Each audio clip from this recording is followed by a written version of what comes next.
इस मूवी के स्टार्ट में हमें ये बताया जाता है कि ये दुनिया दो इंसानों की थी, जिनमें एक आम इंसान और दूसरे मैजिशियन यानी कि जादूगर थे। जो जादूगरों का किंग था वो आम इंसानों के दरमियान एक वॉर स्टार्ट करता है। इस वॉर में वो अपने मैजिकल क्रिएचर, मॉन्स्टर्स और अपने मैजिकल वेपन्स इस्तेमाल करता है, जिस वजह से आम इंसान उसका मुकाबला नहीं कर पाते। वो जादूगरों का किंग एक एक कर सभी किंग्स को हरा देता है। इसके बाद उसका सामना होता है किंग यूथर से, मगर यूथर किंग की आर्मी भी हारने वाली थी। मगर यूथर के पास एक मैजिकल स्वॉर्ड, एक तलवार थी। उस तलवार के सामने उन जादूगरों का किंग अब टिक नहीं पाता और वो हार जाता है। उसकी पावर्स उस तलवार के सामने कुछ भी नहीं थी, जिसके बाद ये वॉर खत्म हो जाती है। आगे कुछ दिन बाद यूथर का भाई उससे बगावत करता है, क्योंकि यूथर के भाई को उसकी जगह पर किंग बनना था। यूथर का भाई अपनी आर्मी से अपने भाई पर हमला करवाता है। वो ये जानता था जो उसके भाई के पास तलवार है उसके सामने उसकी पावर्स कुछ भी नहीं है।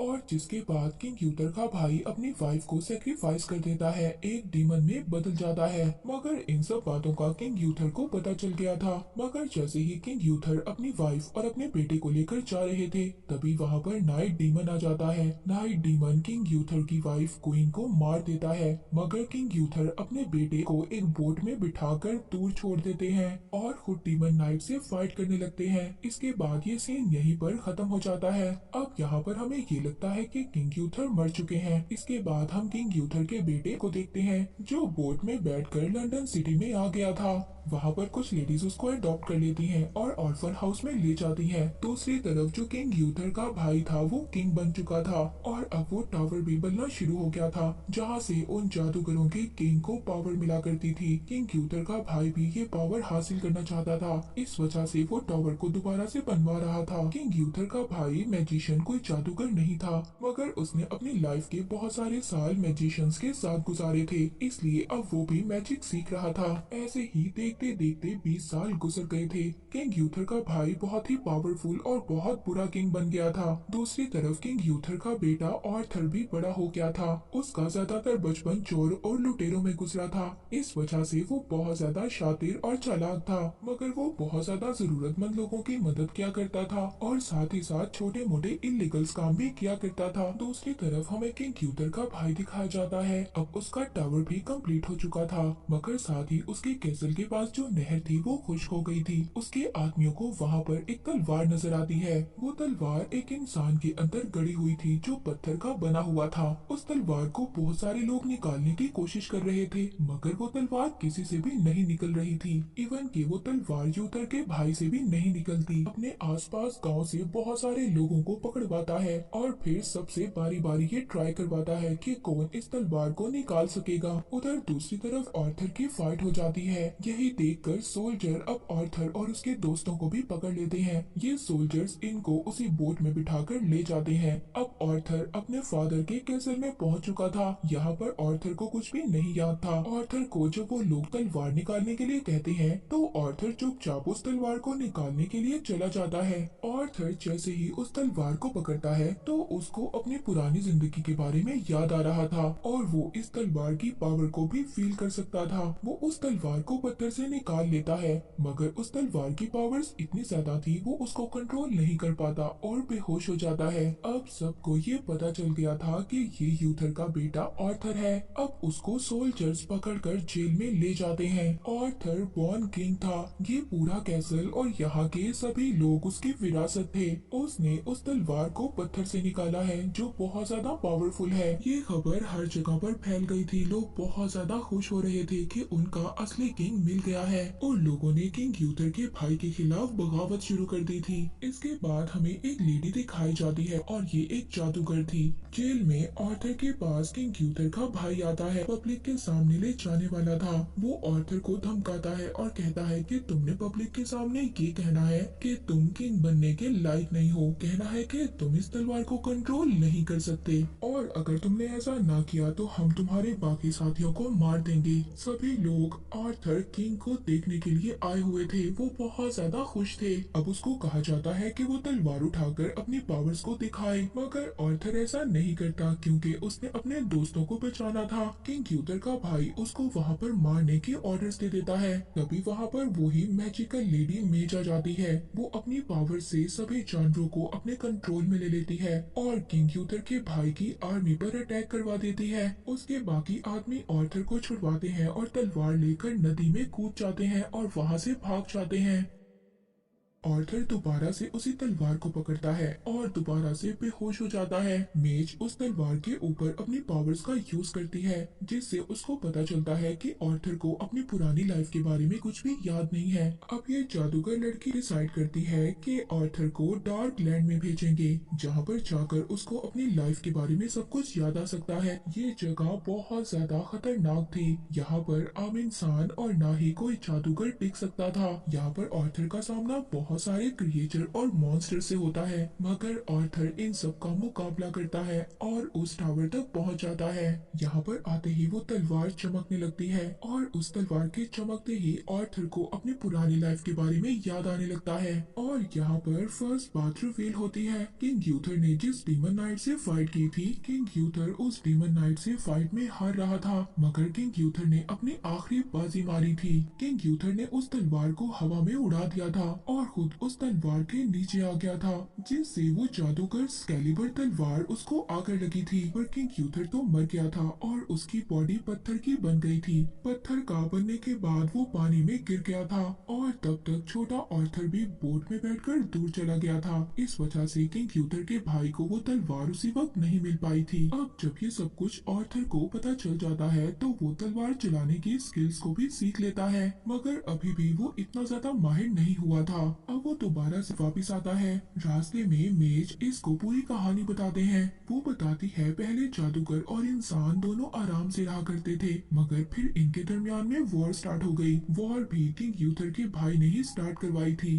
क्योंकि उसको एक पावरफुल किंग बनना था। वो एक मैजिशियन से मिल गया था, जहाँ पर उसने ये प्लान किया था कि वो दोनों मिलकर किंग यूथर को मार देंगे। उस जादूगर ने टावर की पावर्स को अनलॉक किया था और उसी टावर की पावर से वो हर जंग जीत रहा था। मगर आगे किंग यूथर ने पूरे मेज टावर को तोड़ दिया था, जिसमें उस जादूगर की सभी डार्क पावर्स थी। इसने ये तलवार यूथर के ब्लड के साथ अटैच कर दी थी, यानी कि पहले यूथर और फिर उसका बेटा और इससे आगे जो भी इनसे रिलेटेड होंगे उनको ये तलवार मिलेगी। वो लोग ये भी बताते हैं कि ये टावर जितना ज्यादा बड़ा होता जाएगा, किंग यूथर के भाई की पावर्स भी ज्यादा होती जाएंगी और अगर एक बार ये टावर कंप्लीट हो गया तो उसको इस तलवार से रोकना भी मुश्किल होगा। ऑर्थर और इसके लोग आगे जाकर एक और फैमिली से मिलते हैं।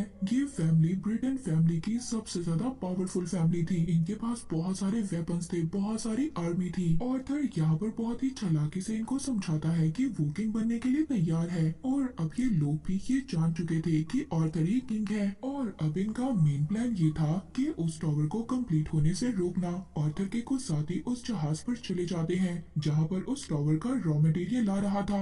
ये उस जहाज को पूरी तरह से डिस्ट्रॉय कर देते हैं और रास्ता वहाँ पर ब्लॉक कर देते हैं। इसके बाद सिटी में जाकर किंग यूथर के भाई के कैसल को भी आग लगा देते हैं। ऑर्थर अब यहीं पर अपने फादर के भाई को मारने का प्लान करता है, मगर ये तो ऑर्थर के लिए सिर्फ एक ट्रैप था, क्योंकि किंग यूथर के भाई को पहले ही पता चल चुका था कि ऑर्थर और उसके लोग उसको मारने वाले हैं। इसीलिए उसने अपने जैसा ही मिलता जुलता इंसान इस शिप में भेजा था। अब वो जो ऑर्थर के साथ आदमी तीर चलाने वाला था, ऑर्थर उसको रोकता है, मगर उस आदमी ने तीर को चला दिया था। जो किंग यूथर के भाई का स्पेशल कमांडर था वो मर गया था। अब इस वजह से हर जगह पर भगदड़ मच जाती है। सब लोग इधर उधर भाग रहे थे, गार्ड्स उसका पीछा कर रहे थे, वो गार्ड्स मेज को भी मार रहे थे। ऑर्थर ये सब देखता है और उस तलवार को उठाता है, सबको एक ही झटके में मार देता है।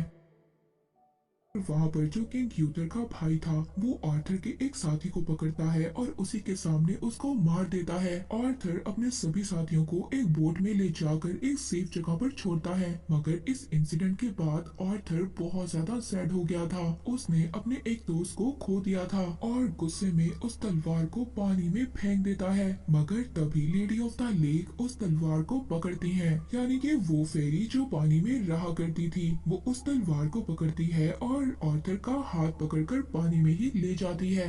वो फेरी आर्थर को उसके फ्यूचर की एक झलक दिखाती है। अगर उसने इस तलवार की पावर्स को यूज कर कर अपने फादर के भाई को ना मारा तो क्या होगा, दुनिया में बहुत ज्यादा तबाही होगी। वो फेरी उसे मेज और इस तलवार पर भरोसा करने के लिए कहती है और फिर उसको वो तलवार पकड़ाती है। आर्थर जब इस विजन से बाहर आता है तो उससे कुछ आदमी मिलते हैं, उसको बताते हैं कि आर्थर तुम्हें अब सब लोग पसंद कर रहे हैं और यही नहीं, अब बहुत सारे लोग हैं जो तुम्हें सपोर्ट कर रहे हैं। वो चाहते हैं कि तुम उनका किंग बनो। आर्मी ने उसके लोगों पर अटैक कर दिया है। एक कमांडर था, वो कहता है कि मेज और तुम्हारे कुछ साथी अभी भी हमारे पास हैं। अगर आर्थर ने सरेंडर ना किया तो वो इन लोगों को मार देंगे। अब सब कुछ सोचने के बाद आर्थर अपनी तलवार उनके भाई के पास भेज देता है और ये कहता है कि कुछ दिन बाद वो खुद मिलने आएगा। और अब किंग यूथर का भाई ये समझ रहा था कि आर्थर के पास तलवार नहीं है, तो इस वजह से वो कोई भी उसका नुकसान नहीं कर सकता। वो मेज को छोड़ देता है।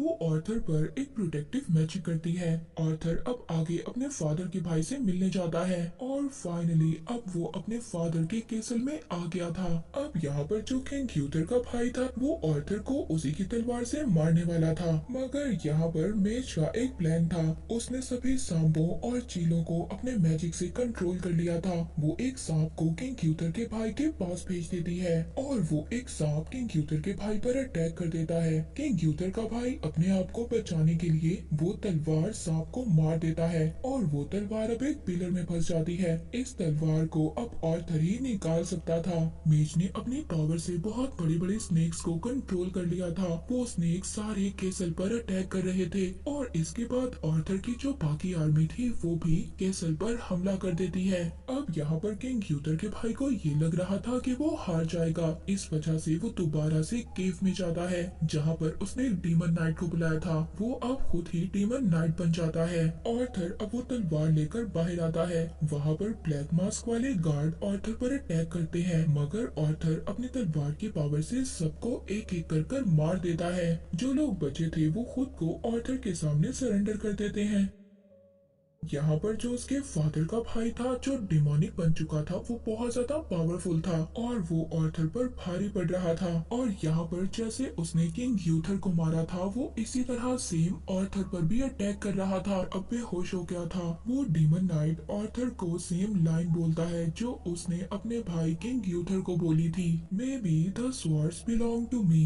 ये बात सुनकर अब आर्थर को अपने फादर यानी किंग यूथर और उनके भाई की फाइट याद आती है। ये विजन देखकर आर्थर को बहुत ज्यादा गुस्सा आता है और अब आर्थर को ये बात पता चल गई थी कि अगर उसने इस तलवार का इस्तेमाल करना है तो उसको आराम से काम करना होगा, यानी कि उसको अपने गुस्से को कंट्रोल करना होगा। और अब वो ये विजन देखने के बाद इस सभी चीजों को समझ चुका था। उसने अपना गुस्सा कंट्रोल कर लिया था और अब वो इस तलवार को बहुत अच्छे तरीके से इस्तेमाल कर रहा था। उसकी तलवार शाइन होने लगती है। दोबारा से आर्थर की यहाँ पर फाइट होती है। बार बार अटैक कर रहा था। उसका वेपन टूट गया था। तलवार लगने से किंग यूथर का भाई नॉर्मल इंसानी फॉर्म में आता है और वहीं पर मर जाता है। आर्थर ने इस तलवार की पावर से टावर को भी तोड़ दिया था। सब कुछ बिल्कुल नॉर्मल हो गया था। आर्थर को किंग बना दिया गया था। वो दूर से अपनी तलवार सबको दिखाता है। सब लोग बहुत ज्यादा खुश हो गए थे। दूसरी तरफ दूर से मेज ये सब कुछ देख रही थी। उसका काम कंप्लीट हो गया था। उस तलवार तक उसने उसके असली हकदार को पहुंचा दिया था। मूवी यहीं पर एंड हो जाती है।